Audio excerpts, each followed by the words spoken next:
头，查清楚了，这俩人压根儿不是一伙的。也就是说，雇主重金聘请了2个江湖人士，就为了把事办成。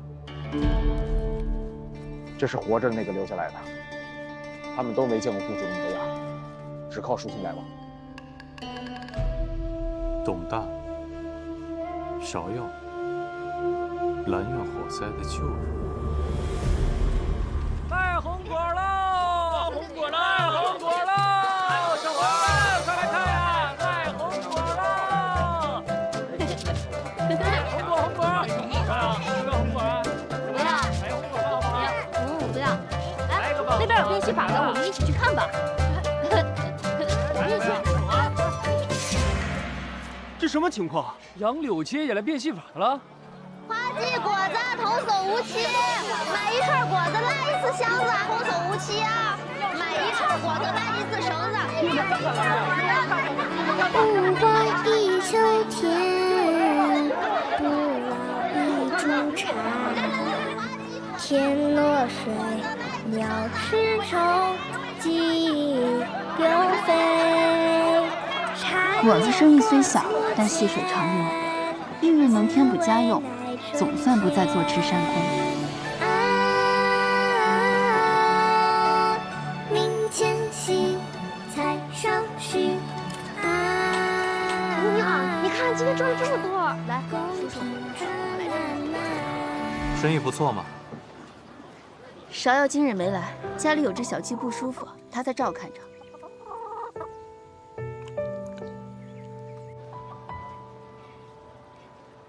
我这几日脖子不太舒服，不能见风。要是不会说谎的话，你还是别说了。你脸上的疤我从来没问过你，你也不要问我。那还不是因为芍药？要不是芍药帮我敷药，恐怕也会留疤。这小伤过几日就好了。对了，你那日给我的瑞和楼的点心我带回去了，但是我觉得和福东做的也差不了多少。你说人们怎么愿意花几百钱去瑞和楼买点心呢？脖子都这样了，你还想这些？我又不靠脖子想事情。皇都的有钱人多如牛毛啊，跟风的也多。不管瑞和楼里卖什么，他们都会买。跟我想到一块儿去了。怎么，杨柳街不够你待了？不进则退啊！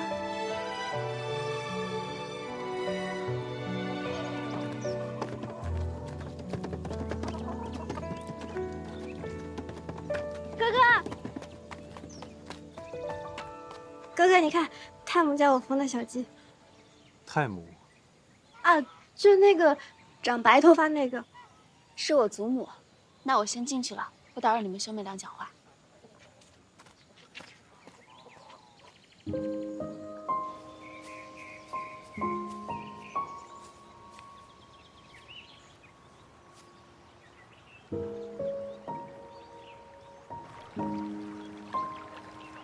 芍药，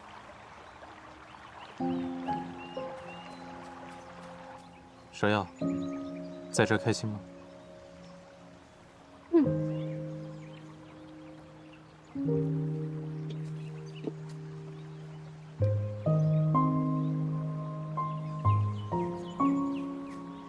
我想让哥哥也这么开心。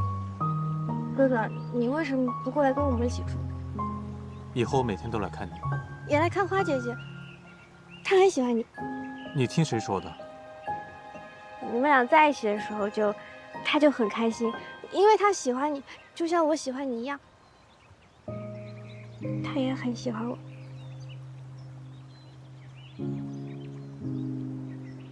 芍药，有件事情我想问你。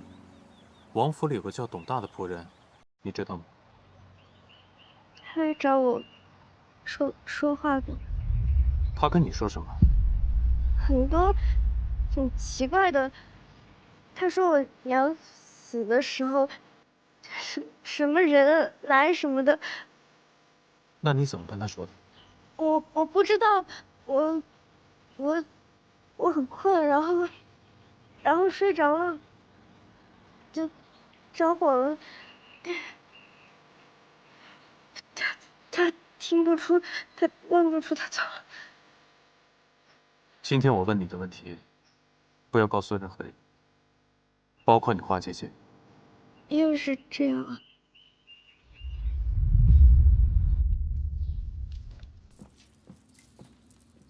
王爷，府里的董大忽然不见了，这几日他们满城里找也没找着。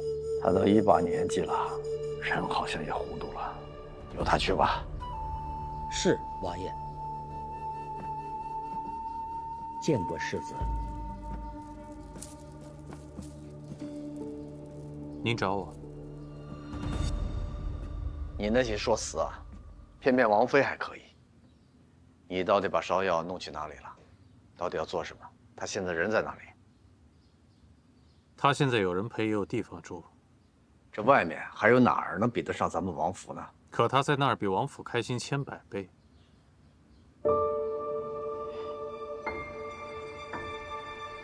是啊，我这个做父亲的，是对他不起，还不如你这个做哥哥的。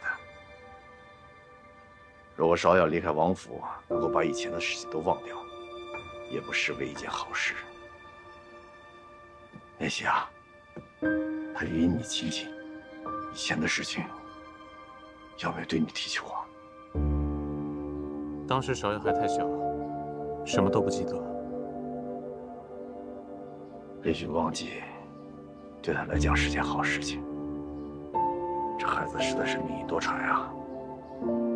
过去的事情无法改变，但今后我会保护好他，不会让人动他分毫的。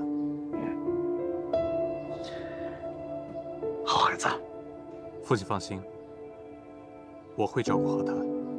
这件事情呢，我也会替你瞒着你萧逸的，你也放心。多谢父亲。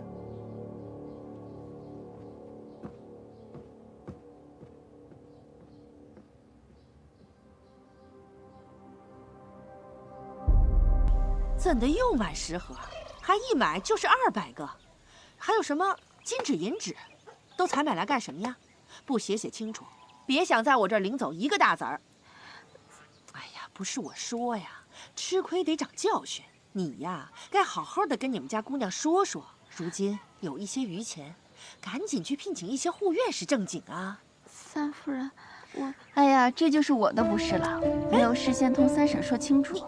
你又要折腾什么呀？三婶，我要让他们自己来找我们送钱。不行，你就相信我一次，我已经做好局了。好吧，你且试试，但只能1个月，不然再多就兜不住了。那至少半年，3个月，真的不能再多了。多谢三婶子。你这丫头可真行。有伤在身，你就好好养着，感情躺在床上还琢磨着挣钱呢。报夏、陈露，这1个月时间里，你们就负责记录这云来酒楼的来往人数。客官，2位是吧？哇，真是。慢走，欢迎再来。哎，客官，里边请。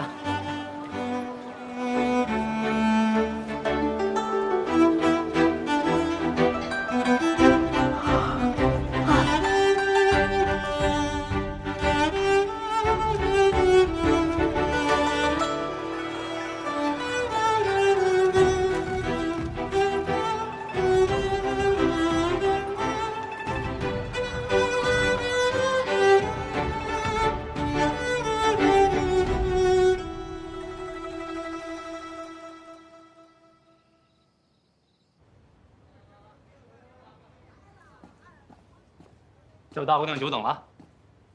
白掌柜，不知何日会临？花家新出了几样点心，想请白掌柜品鉴一下。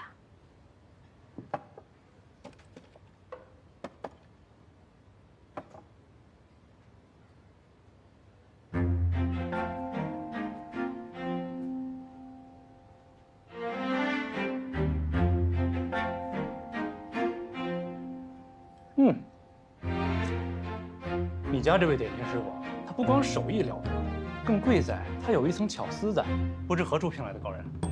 我家这位师傅呀，主要贵在用心。先前是明珠蒙尘，不得施展。啊，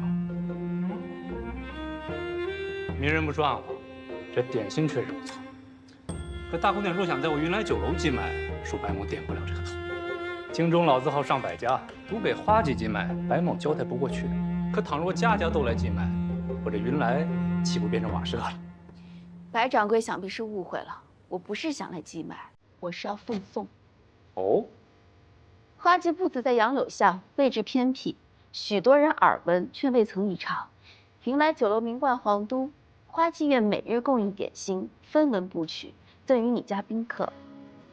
3月为期，白掌柜能否让我沾这个光？这是云来要沾你们的光。花季有你这个东主在，日后绝不会只是个杨柳街的小摊贩，买卖事小。我白门下愿意交大姑娘这个朋友。多谢白掌柜。来了，慢点啊！哎，别滑倒了。小心碰到。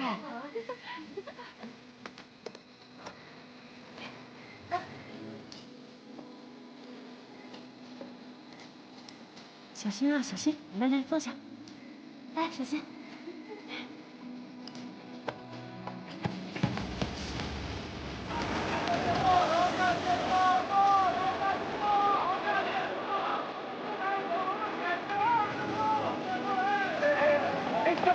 这花季又是什么起？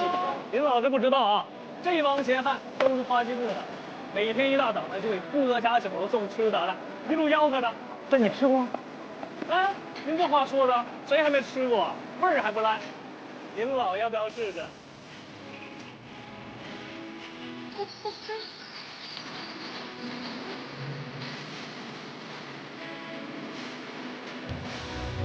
我的城市不会走不走过，眼撑散了星河。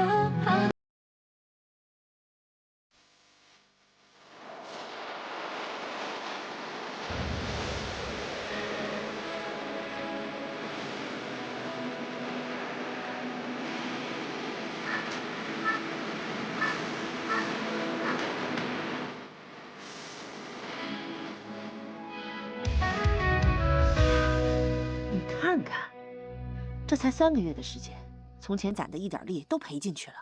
水杏楼、凤翔楼都找人来过好几遍了，说我们花家不能厚此薄彼，让我们给他们也供点心，哪怕要加钱呢。花家只供应皇都最好的3家酒楼，他们这是坐不住了。三婶，你明日约他们的掌柜来谈价。谈什么价？他们这都是有头有脸的大酒楼，自然不能跟摊子上是一个价。啊，好。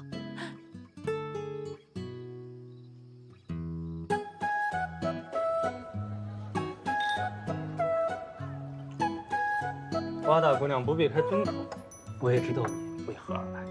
哦，3月之期已到，我来说吧，请花季照旧供应点心，云来酒楼照价付款。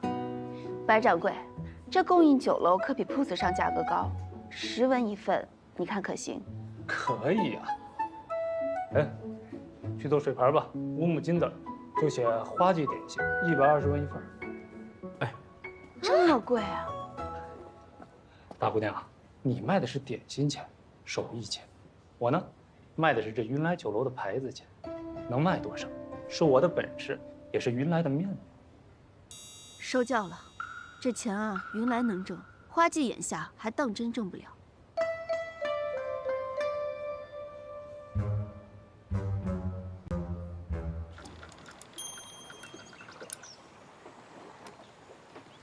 算什么呢？自从在酒楼寄卖点心，赚的比以前摆摊多得多。但是光靠这些酒楼，终究不是长久之计。所以等攒够了钱，我要让花家有自己的铺面，真正在皇都立稳脚跟。你见多识广，怎么不说句话？你心里必定是已经有答案了，又何必问我呢？那除了你，我也不知道能问谁了。母亲他们不懂，三婶只会泼冷水。那你怎么知道我不会泼你冷水？你敢？你要是真想好了，就去做，我相信你。哥哥，花姐姐，啊，太母给我做的，她教了我，还给我编了辫子。那你学会没有？没，但学2天就会了。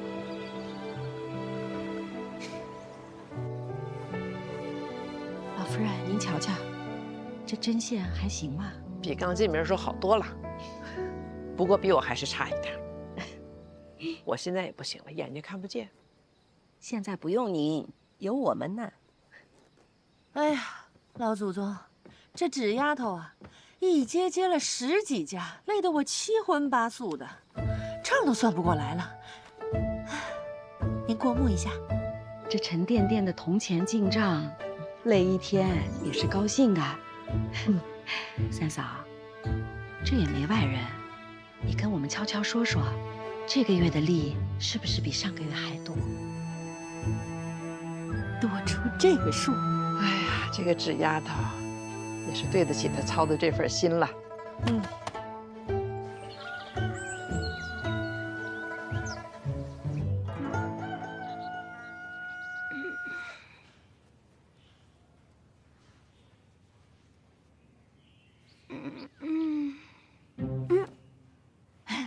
李哥，李哥，该起床洗脸了。快点啊，一会儿还得背书呢。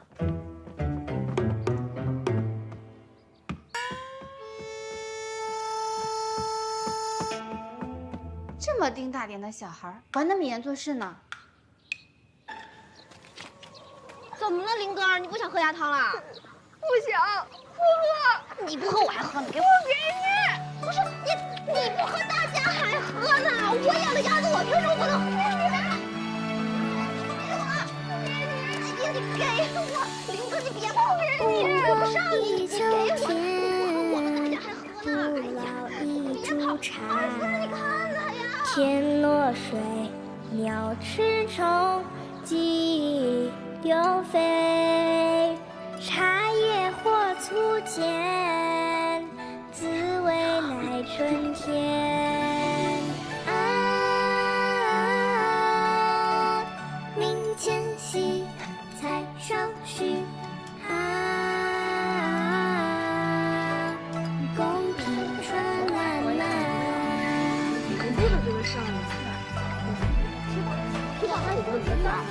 有一件事情刚有了一些眉目，我就不想瞒大家了。啊，纸丫头，有事便说，卖什么关子呀？我们可以搬回城里了。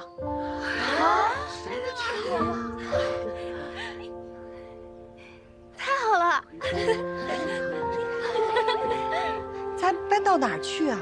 这半年来的进项可以回城里租一个宅子，虽然比不上原先府里那么大，刚好住得下。房子你看好了吗？都看好了。这些攒下来的款子，如果不租一所院子，也可以开一间铺子。只不过，如果先办一项事情，另一项就要缓个半年左右。我想着这些钱是大家齐心赚来的，少不了大家一起商量。哎呦，依我看，还是赶紧搬回城里要紧。这荒郊野外的，哪能久住啊？不说别的，就说上一次那个歹人闯进咱们的庄子，哎呦，你说在城里，哪能出这档子事儿啊？是，三嫂说的是对的。现在我想起那件事情，还吓得这心砰砰跳。是，三夫人说的是，那要是再缓半年的话，就立秋了。那孩子们，老夫人总不能挨冻吧？好婶子，咱们现在的钱哪能住得起高墙深院啊？哎呀，罢了，矮墙浅院也能住，只要是比这里多出几间正经的房舍，还有呢，再雇几个护院，这样就好安心住下了。是啊，到那个时候，玉娘的孩子也落地了，就有新房子住了。好，那既然大家这么说，那咱们就这么定。让我的姑奶奶，你就别慢条斯理的，宅子赶紧定，护院呢也要赶紧请。这就去跟我付定金，这挑好的宅子呀，可不等你。煮熟的鸭子啊，别让它飞走了。走。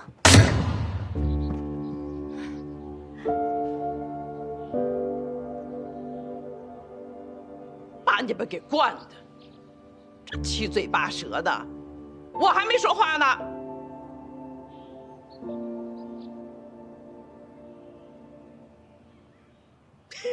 搬。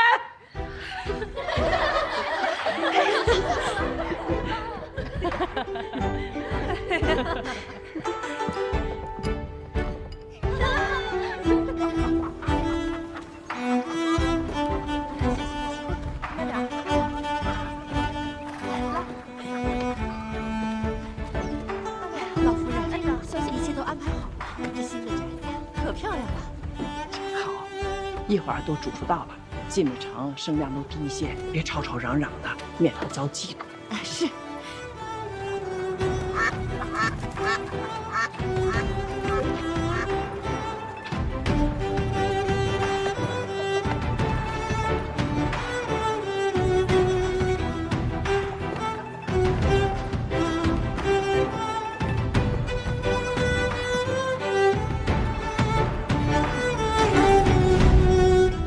四婶，太胡闹了，你还能干这个？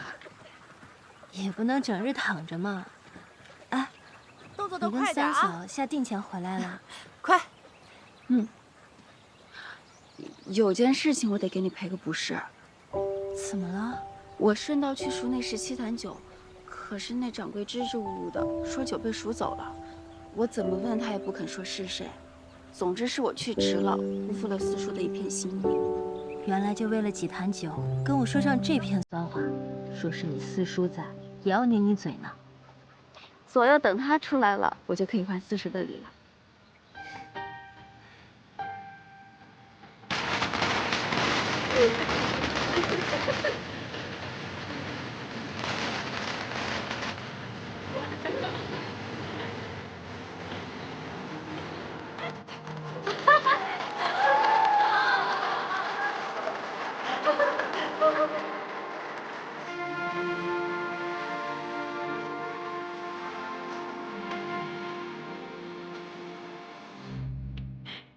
这宅子齐整倒是齐整，就是不够气派，还不如咱家没学一个戏台子的。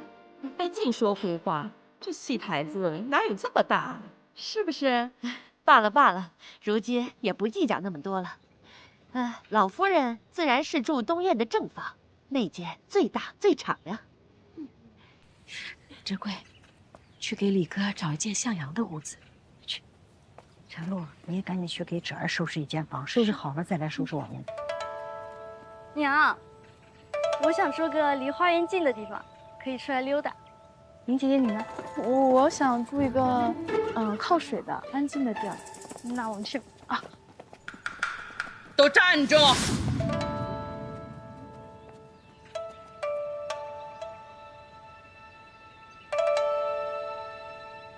侄儿，你先挑。该的，该的。你先挑间屋子，事繁人忙，若住的不舒坦，要睡不好觉的。婶子、妹妹们都挑完了吗？哎呀，纸丫头，你不用管我们，你就敞开了挑。便是住到我们头上，我们也没有半句怨言。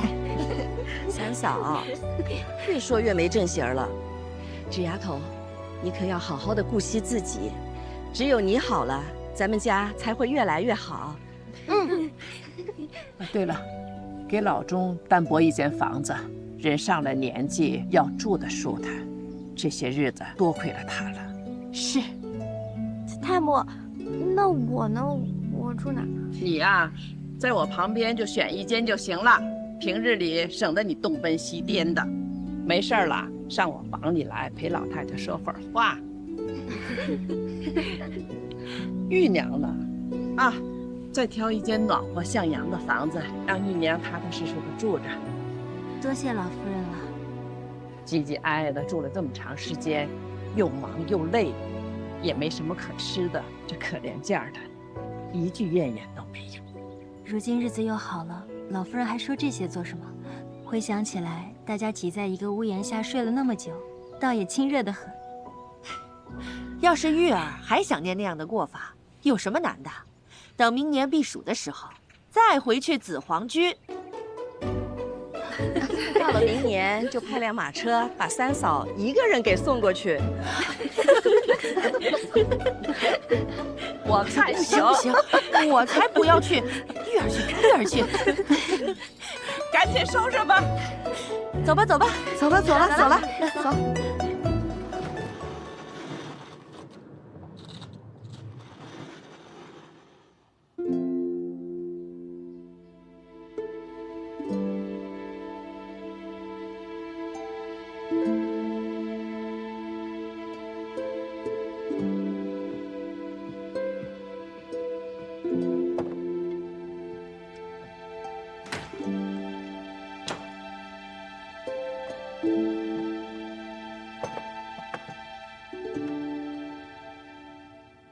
祖父，等着我，等把这些柜子装满，大家就能团圆了。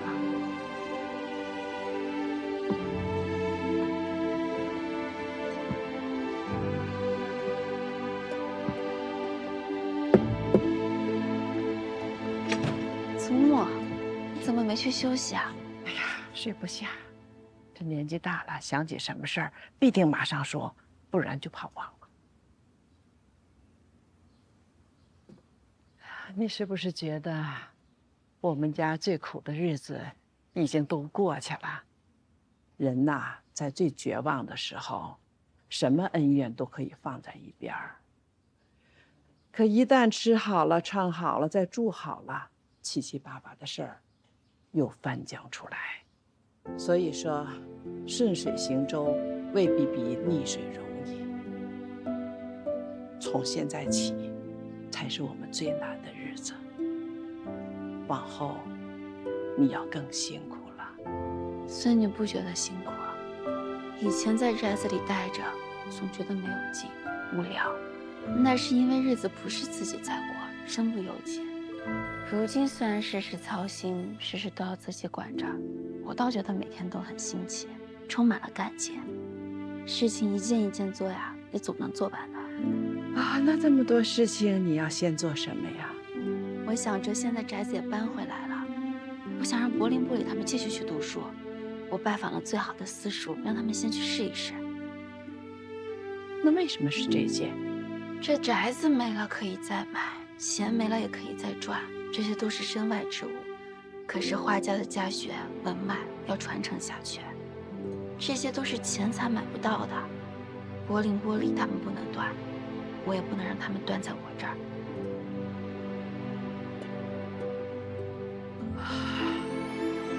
这43口人，不知道他们现在都怎么样了。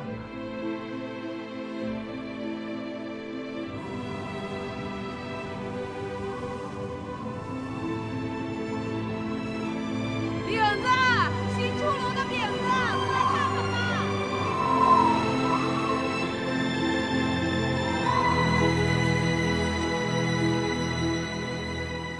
吴姐，干粮买回来了，您吃一个。啊，我不饿，你吃吧。福姐，我从来不知您还会这手艺啊！你们这些小子，从来没过过穷日子。我像平阳那么大的时候，白日里去乡学偷听，晚上在家里啊，帮做麻绳，做满了一筐，就背去城里卖。卖了钱，买几个热腾腾的饼子回来。那是我认识你母亲之后，有一回，她约我去城外游春，她的手帕里带着2个饼子，我才知道啊，原来有钱人吃的饼，里面夹着羊肉的。她看着我那个傻样子，笑了好久好久。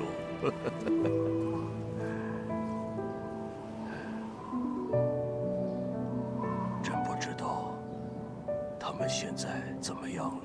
爹，你就别担心他们了，有娘和侄儿在，他们肯定过得比咱们好，好歹窗户不漏风嘛。大哥，给我扔个饼子呗，我饿了。想吃啊？自己买去。大哥，我这忙了一天了，快！老大，来接着。好。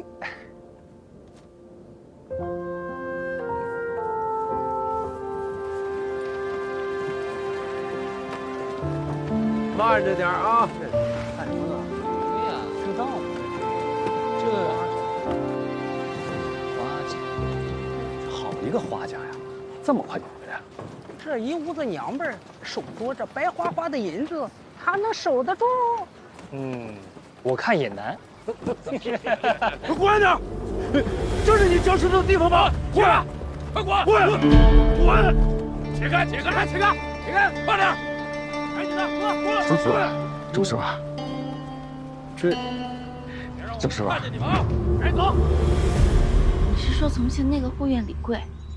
我记得抄检的那日他就跑路了。是他，他看咱们搬回城里，自己又跑回来了。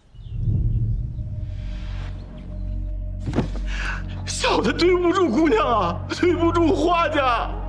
当日我是想回来的，看在府上已经被封了，我不知道您和夫人都去哪儿了。累人还病在床上，小女儿还小，我唯一的儿子还在乡下侍奉老父，我实在是，哎呀，实在是。快起来吧。哎呦，这趋利避害是人之常情，我明白。姑娘真是宽宏大量啊！小人是个粗人，有话直说。姑娘，你千万别动气。这皇都城啊，并非是个太平的地方啊！你能在短短的10日攒下这花团锦簇的家业，谁人不知，谁人不晓啊？这乡里乡邻的都看着呢。光是那香龙，都搬进来多少趟？我一听说三夫人要招护院，我马上把兄弟们全招回来了，都是原来府上做过的老人儿。若是姑娘需要，您一句话，我们赴汤蹈火。你是想回来做护院？是啊，这花家刚进城，正是需要护院的时候，我就怕姑娘一时半会儿找不到合适的人选，我就把我儿子都叫过来了。他老子承了花家的恩，他也要出一份力的。你人都找好了？啊，15条汉子，都是原来府上做过的老人，所以大老远跑过来了。姑娘千万别嫌弃我们。我就怕姑娘一时半会儿找不到合适的人选，我就把我儿子都叫过来了。他老子承了花家的恩，他也要出一份力的。你人都找好了？啊，15条汉子，都是原来府上做过的老人，所以大老远跑过来了。姑娘千万别嫌弃我们。嫌弃？15条汉子堵在门口，分明就是想强迫我留下你们。你们愿意效力，花府上下万分感激。只是这话我要说在前头，花府如今不比从前，处处很节省，这月钱恐怕只有从前的1半。哎呦，大姑娘能允准我回来，哪有不愿意的理儿啊？再说了，咱们花家是出了名的待下宽和，姑娘又是个好人，这月钱少点儿算什么呀？好，从前府中护院该做什么，不该做什么，我想必你也都清楚。哦，大姑娘，我说句自卖自夸的话，我李贵就吃这碗饭的，我心里有数。叫他们把东西收起来吧，别吓着别人了。去给三夫人过过目。好，多谢大姑娘。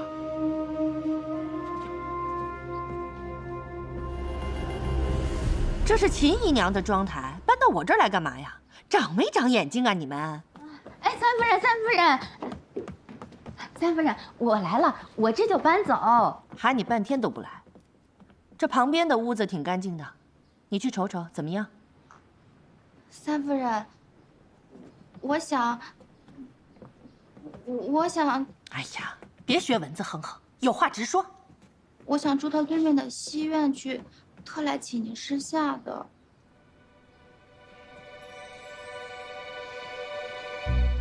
为什么呀？啊，这除了您和林姑娘、朵姑娘住着，您不还得办事儿吗？那每日来来往往请示报账、领牌子的人实在是多不过。那从前在府上，您那个议事厅多气派呀！那如今虽不比从前，好歹也得有一间屋子吧？我要是占了，多不像样。打量我不知道你肚子里打什么算盘，我劝你趁早别想了。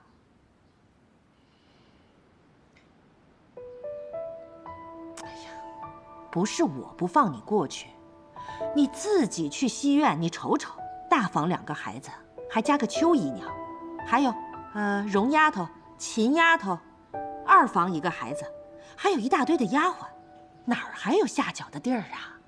有的，还有一间柴房，地方虽小，但是清静呀。他们嫌晒都不要。我有老寒腿，我适合住的。都收拾的怎么样了？你去问他，若是他肯，我就随你。大姑娘，我想住到西院去，就住最小的那一间。你是说2婶和伯里对面那间？是的，我住着挺合适的那间。那就去啊。谢谢大姑娘，谢谢夫人。谢谢夫人，谢谢姑娘。直丫头，你真是不懂。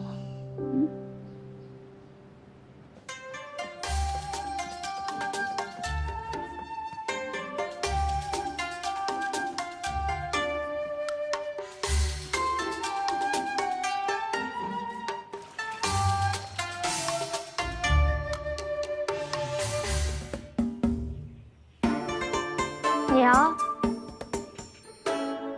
这件放哪儿？放那边柜子里。嗯。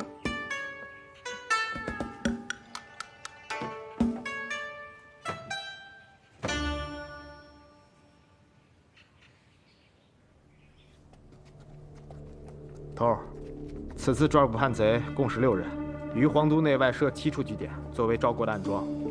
买通鸿胪寺张慎卿、内侍省王父2人暗通情报，现18人皆已正法。继续。哦，还有未处置的。国子司业王明礼给陈太尉的老娘送了1尊金佛、3只1尺长的水晶如意，另外还有18只赤金攀龙镯子。原因是陈太尉府上有17个姨娘，还有1个夫人。抓来问问。好。这谁写的？李猴，小孩嘴太碎。继续。军器间庞3星通敌，暗中倒卖兵器1030件，戎杖200点。不用问，直接杀了。是。太府司卿沈中行买舞女2人，前日深夜送往了献王府。收了吗？那倒没有。继续。花氏妇孺于昨日搬迁回城。头。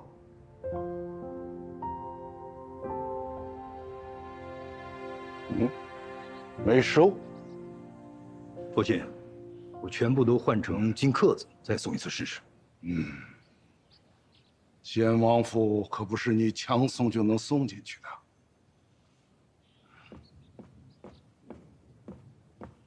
祖父，父亲啊，祖父您找我。今儿，今天你要帮祖父一个忙啊！来，